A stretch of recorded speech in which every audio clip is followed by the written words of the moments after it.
গুপ্তচর বৃত্তির অভিযোগে ভারত ছাড়তে হলো পাক হাই কমিশনের দুই আধিকারিককে।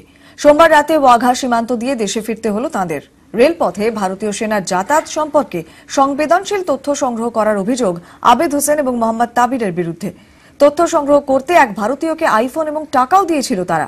অভিযুক্ত পাক হাই কমিশনের ভিসা বিভাগে কর্মরত ছিলেন। কারোলবাগ এলাকা থেকে সেনা এবং দিল্লি পুলিশের স্পেশাল সেল অভিযুক্তদের প্রমাণ সহ আটক করে। পুলিশের জালে অভিযুক্তদের গাড়ির চালকও। দিল্লি পুলিশ জানিয়েছে পাক আইএসআই এর হয়ে গুপ্তচর বৃত্তি করছিল দুজন, তৈরি করেছিল ভুয়ো আধার কার্ডও। অভিযুক্ত আবেদ হোসেন নিজেকে গৌতম বলে পরিচয় দেয় আর দাদা সাংবাদিক বলেও পুলিশকে জানায়।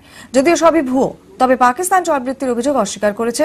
পাল্টা ভিয়েনা কনভেনশনের শর্ত ভাঙারও অভিযোগ করেছে ইসলামাবাদ। যদিও প্রতিবেশী দেশের দাবি পাত্তা দিতে নারাজ নয়াদিল্লি। इंडियन आर्मी की एमआई यानी कि मिलिट्री इंटेलिजेंस की टीम और दिल्ली पुलिस के स्पेशल सेल ने एक ज्वाइंट ऑपरेशन को अंजाम देते हुए पाकिस्तानी दूतावास में कार्यरत 3 ऐसे लोगों को हिरासत में लिया गया जिस पे आरोप है कि वो राजधानी दिल्ली में रह करके यहाँ जासूसी करवा रहा था। इस वक्त में मैं दिल्ली पुलिस के स्पेशल सेल के दफ्तर के ठीक बाहर हूं और अगर दिल्ली पुलिस के स्पेशल सेल के सूत्रों की अगर माने तो इस मामले में जिस तरह से पहले 2 अधिकारियों को हिरासत में लिया गया, जब उससे पूछताछ की गई तो उसके बाद उसका जो ड्राइवर था जावेद, उसको भी हिरासत में लिया गया। उसके बाद इस मामले पर काफी विस्तार से पूछताछ चल रही है। और अगर सूत्रों की अगर माने तो जिस तरह से एमआई और स्पेशल सेल के सूत्र हमारे बता रहे हैं कि इस मामले में ये जो लोग हैं, जो अधिकारी हैं, उसके पास से भारत का बना हुआ एक फर्जी तरीके से एक बनाया गया एक आधार कार्ड भी मिला है। इसके साथ साथ कई महत्वपूर्ण जानकारियां मिली है, कई महत्वपूर्ण दस्तावेज भी मिले हैं, जिसको खंगालने में ये एजेंसी काम कर रही है कि किस तरह से बाकायदा ये, चाहे पोस्ट ऑफिस की बात करें या रेलवे की बात करें या सेना से जुड़े हुए जो अलग अलग लोग हैं, बाकायदा उसको वो छोटे छोटे स्तर के जो लोग थे उसको पटाते थे और उसको कुछ पैसे का लालच देकर या कुछ सामान का लालच देकर या किसी के घर में पहुंच करके कुछ गिफ्ट देने के बहाने ये पहुंचते थे और अपने ये सोर्स बनाते थे। लेकिन इस मामले की अब तफ्तीश आगे चल रही है। अब जल्द ही इस मामले में दिल्ली पुलिस के स्पेशल सेल और एमआई और कई बड़े खुलासे कर सकती है। वीडियो जर्नलिस्ट सोनू मंडल के साथ शंकर आनंद, न्यूज 18 दिल्ली। অদৃশ্য শত্রু করোনার বিরুদ্ধে সামনের সারিতে দাঁড়িয়ে লড়ছেন চিকিৎসক স্বাস্থ্যকর্মীরা। তাঁরা অপরাজেয়।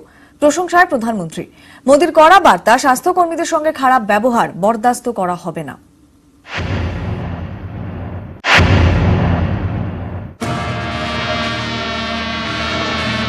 প্রতিপক্ষ অচেনা, প্রতিপক্ষ অদৃশ্য।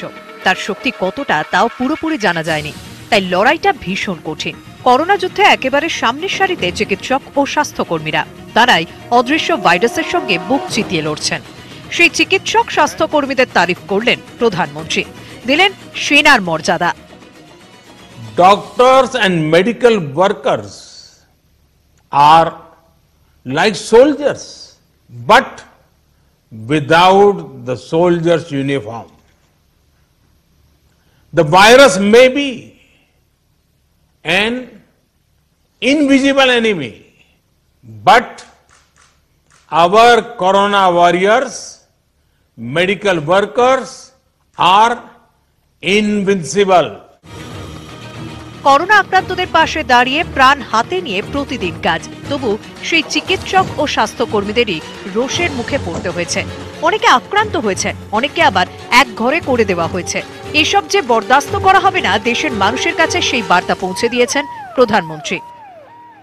Those working on the front lines, those on duty, be it doctors, nurses, safai workers, others, are subject to violence. I want to state it clearly. Violence, abuse, and rude behavior is not acceptable. সোমবার 1 June unlock 1-এর প্রথম দিনে corona যোদ্ধাদের salute জানান প্রধানমন্ত্রী। এর আগে lockdown পরে শেষ দিনে মন কি বাত অনুষ্ঠানে তিনি শোনান সতর্কবাণী।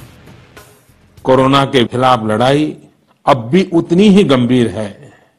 आपको, आपके परिवार को कोरोना से अभी भी उतना ही गंभीर खतरा हो सकता है।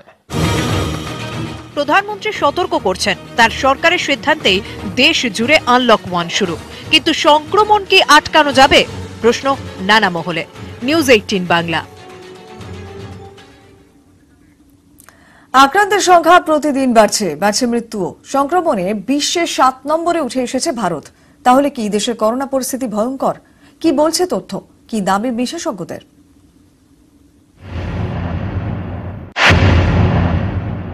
पूरे देश में आज रात 12 बजे से संपूर्ण देश में संपूर्ण लॉकडाउन होने जा रहा है। 24 মার্চ রাত 12টা দেশ জুড়ে লকডাউন শুরু। সেই লকডাউন এখন 11 সপ্তাহে। লকডাউন 4 এর পরে এবার আনলক 1। সোমবার এই আনলক 1 এর প্রথম দিনেই সংক্রমণের নিরিখে ফ্রান্স ও জার্মানিকে টপকে বিশ্বের 7 নম্বরে উঠে এসেছে ভারত। মৃত্যুতে টপকে গিয়েছে রাশিয়াকে। এতেই অনেকের মনে প্রশ্ন, তাহলে কি ভারতের অবস্থা ভয়ঙ্কর?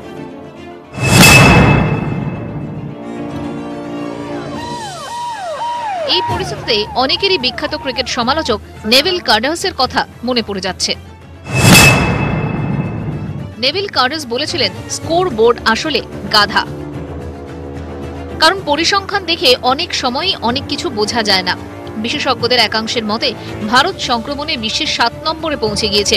শুধু এই পরিসংখ্যান দেখলে হবে না, দেশের করোনা পরিস্থিতি বুঝতে অন্য পরিসংখ্যানও বিচার করতে হবে। कि तुलनात्मक दृष्टि से विश्व के आंकड़ों को हम देखें तो हम काफी अच्छी स्थिति में हैं। प्रति लाख आबादी भारत में 12.6 लोग कोरोना से प्रभावित है और विश्व की औसत राहुल जी 77.6 लोग हैं। विश्व की औसत इससे बहुत कम है। সংখ্যার হিসেব বলছে দেশে সুস্থ হয়েছেন 1 লক্ষের কাছাকাছি। দেশে এখনো করোনায় মৃত্যুর হার 2.5%। পরীক্ষা নিরীক্ষে ভারতের সংক্রমণের হার 4.8%। ভারতে এখন আক্রান্তের সংখ্যা দ্বিগুণ হচ্ছে প্রায় 15 দিনে। পশ্চিমবঙ্গেও ডাবলিং রেট প্রায় 15। কিছুদিন আগেও দেশে আক্রান্তের সংখ্যা দ্বিগুণ হতো 9 থেকে 10 দিনে, এখন সেটা 15 দিনে গিয়ে পৌঁছেছে। অর্থাৎ পরিস্থিতি আগের থেকে ভালো হয়েছে। বিশেষজ্ঞদের একাংশের দাবি, এই পরিসংখ্যানগুলি বলে দেয় ভারতের করোনার পরিস্থিতি এখনো নিয়ন্ত্রণে, মোটেই ভয়ঙ্কর নয়। তবে আনলক 1-এ বাড়তি সতর্ক থাকতেই হবে, কারণ পরিযায়ী শ্রমিকরা দলে দলে এক রাজ্য থেকে আরেক রাজ্যে ফিরছেন। ট্রেন, বাস, বিমান, অফিস কাছারি, দোকান বাজার সব খুলে গিয়েছে। ফলে দূরত্ব বিধি মেনে চলা বড় চ্যালেঞ্জ। বিশেষজ্ঞদের বক্তব্য, এই সময়ই কোভিড প্রোটোকল আরও নিয়ম করে মেনে চলতে হবে, না হলে বিপদের আশঙ্কা থেকেই যাচ্ছে। নিউজ 18 বাংলা। যেমন পূর্বাভাস ঠিক তেমনই প্রবেশ, কেরলে বর্ষার গৃহপ্রবেশ। বঙ্গেও আসছে, আর মাত্র কদিনেরই অপেক্ষা। বৃষ্টি ভেজা খামে বর্ষার চিঠি কেরলের নামে। তোমায় নতুন করে পাবো বলে কেরলে শুরু বর্ষা স্নান। বর্ষার মেঘমল্লার, মৌসুমীর সিনথেসাইজার।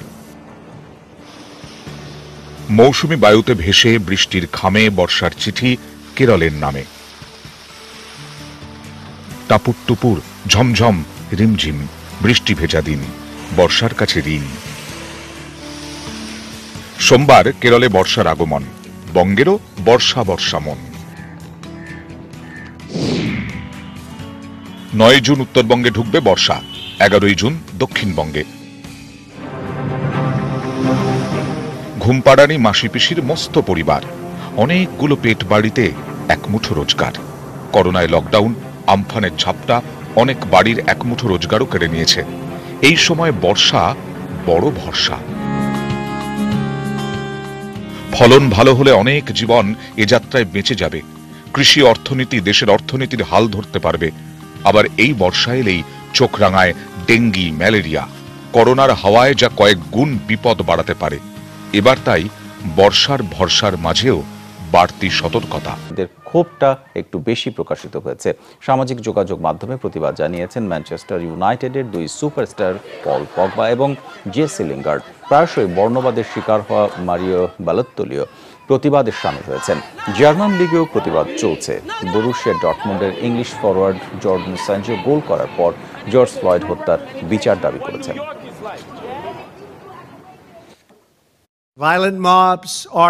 যা ঘটছে সেগুলো শান্তিপূর্ণ বিক্ষোভ নয়, এসব পেশাদার সন্ত্রাসীদের কাজ। নিরীহ মানুষের জানমালের উপর হামলা মানবতা বিরোধী তো বটেই, ঈশ্বর বিরোধী কাজও বটে।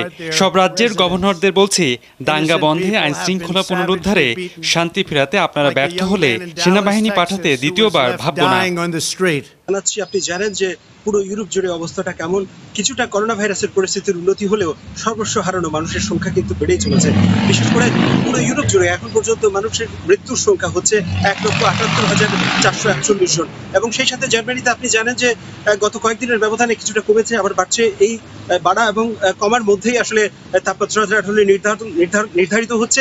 বিশেষ করে আপনি জানেন যে রিচার্ড, এখন পর্যন্ত 1,83,592 জন মানুষ সংক্রমিত হয়েছে। তবে তার মধ্যে সুখের কথা, এই 1,65,504 জনেরও বেশি মানুষ সুস্থ হয়ে বাড়ি ফিরেছেন।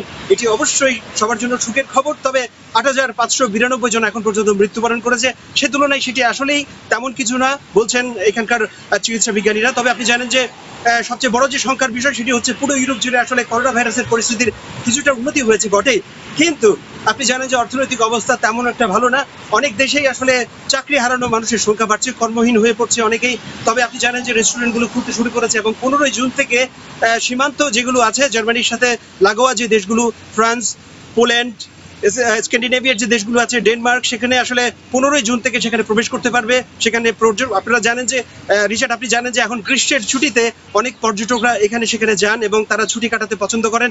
সেই সাথে সেখানে অবশ্যই সুরক্ষা বিধি মেনে চলতে হবে তাদের।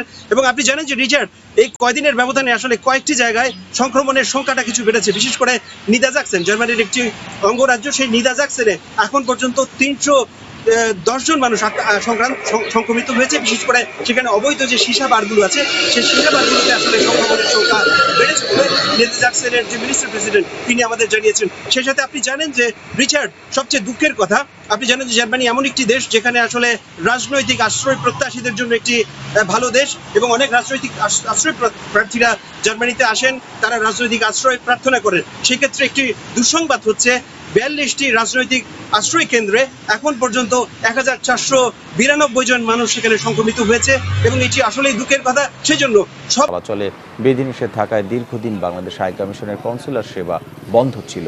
এতে বিড়ম্বনায় পড়েন দেশটিতে বসবাসরত প্রবাসী বাংলাদেশিরা। মিশনের সংশ্লিষ্টরা বলছেন, জরুরি ভিত্তিতে যাদের পাসপোর্ট প্রয়োজন তাদেরকে বাংলাদেশ হাই কমিশন অফিস থেকে সেবা দেওয়া হচ্ছে। এ বিষয়ে সম্প্রতি হাই কমিশনের ফেসবুক পেজে deputy high commissioner Waheeda Ahmed স্বাক্ষরিত একটি বিজ্ঞপ্তি প্রকাশ করা হয়। বাংলাদেশ এম্বাসিতে কল দিয়েছিলাম, ওনারা বলছে যে আজকে আসার জন্য। তো ইনশাল্লাহ আমি আজকে পেয়ে গেছি পাসপোর্ট। তো আমি অনেক খুশি, কারণ এই মাসে আমার পাসপোর্ট ভিসার মেয়াদ শেষ ছিল। আমি পাসপোর্ট টেলিফোন করে সিরিয়াল নিয়ে পাসপোর্ট দিতে আসছি। হাই কমিশনার আজকে আমার পাসপোর্ট দিয়েছে, সিরিয়াল সুন্দর মেনটেন্যান্স করছে।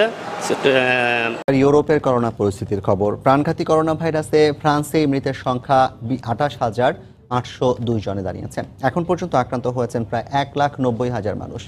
ফ্রান্স এবং ইউরোপের করোনার সবশেষ খবর জানাতে প্যারিস থেকে সরাসরি যুক্ত হচ্ছেন সহকর্মী লুৎফর রহমান বাবু। জাফর, ফ্রান্সের প্রধানমন্ত্রী এডওয়ার্ড ফিলিপ গেল সপ্তাহে দ্বিতীয় দফা লকডাউন তুলে দেওয়ার যে ঘোষণা দিয়েছেন তা আসলে আগামীকাল থেকেই কার্যকর হবে। দেশটিতে আগে করোনা ভাইরাসে বেশি আক্রান্ত কিংবা কম আক্রান্ত এলাকায় যে লাল চিহ্নিত এলাকাগুলো ছিল সেগুলো তুলে দিয়ে এখন শুধুমাত্র সবুজ আর কমলা চিহ্নিত এলাকা রয়েছে। এখনো যেখানে আক্রান্ত সেগুলোকে কমলা চিহ্নিত এলাকা হিসেবে চিহ্নিত করা হয়েছে, এবং বাকি যে সবুজ এলাকা রয়েছে তার সবগুলো এলাকার বার, রেস্টুরেন্ট কিংবা শিক্ষা প্রতিষ্ঠান খুলে দেওয়া হচ্ছে, এবং কমলা চিহ্নিত যে এলাকাগুলো রয়েছে তার শুধুমাত্র রেস্টুরেন্টের তেরাস কিংবা বাইরের যে অংশটুকু আছে সেটি ব্যবহার করা যাবে, এবং সেখানে 10 জনের অধিক লোক বা কাস্টমার সেখানে সমবেত হতে পারবেন না বলে সেই ঘোষণায় বলা হচ্ছে। এবং সে কারণে আজকে কিন্তু বার, রেস্টুরেন্ট যেগুলো আগামীকাল খুলবে তার ধোয়া মোছা চলছে, এবং কালকে থেকে সেগুলো আসলে চালু হচ্ছে। তবে প্রধানমন্ত্রী তার ভাষণে স্বাস্থ্যবিধি মানার বিষয়ে কিন্তু খুব কড়া করে বলেছেন, অর্থাৎ এই সময়ের জন্য স্বাস্থ্যবিধি মানা হয়।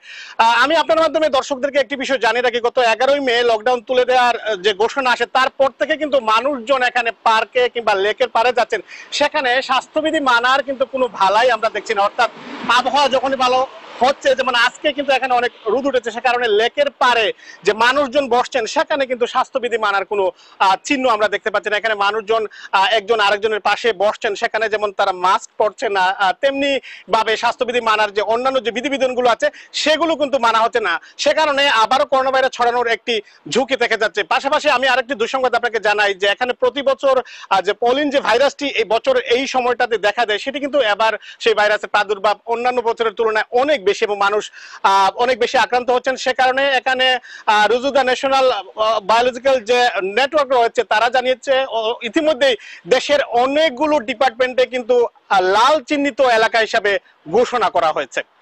তো জাফর, এই ছিল এখন পর্যন্ত আমার কাছে সর্বশেষ। এদিকে মাদারীপুর থেকে পাচারকারী চক্রের এক নারী সদস্যকে গ্রেফতার করা হয়েছে। পুলিশ জানায় ভোরে সদর উপজেলার মধ্য হাউসদি এলাকা থেকে দিনা বেগম নামে মানব পাচারকারী দালাল চক্রের এক সদস্যকে গ্রেফতার করা হয়। এর আগে গতরাতে রাজৈর থানায় 4 জনকে আসামি করে একটি মামলা করেন লিবিয়ায় গুলিতে নিহত জুয়েলের বাবা রাজ্জাক হাওলাদার। একই সময়ে সদর থানায় আরেকটি মামলা করেন নিহত শামীমের বাবা হালিম হাওলাদার। মামলায় দিনা বেগম, নজরুল মোল্লা ও রাজধানীর কামরাঙ্গীরচর এলাকার শাহাদাত হোসেনকে আসামি করা হয়। লিবিয়ায় পাচারকারীদের গুলিতে নিহত 26 জনের মধ্যে 11 জনের বাড়ি মাদারীপুরের বিভিন্ন এলাকায়। হালিম হাওলাদার নামে এক ব্যক্তি মাদারীপুর সদর থানায় মামলা রুজু করে 3 জনের বিরুদ্ধে। এর মধ্যে এজার নামে এক নাম আসামি দিনা বেগমকে গতকাল আমরা গ্রেপ্তার করি। বাকি এজার নামে আসামিদের গ্রেপ্তারের চেষ্টা অব্যাহত আছে। সোমবার অনুশীলনে প্রতিবাদ জানিয়েছে লিভারপুলের সব ফুটবলাররা। তার অন্য সবার চেয়ে কৃষ্ণাঙ্গ ফুটবলারদের ক্ষোভটা একটু বেশি প্রকাশিত হয়েছে। সামাজিক যোগাযোগ মাধ্যমে প্রতিবাদ জানিয়েছেন ম্যানচেস্টার ইউনাইটেডের 2 সুপারস্টার পল পগবা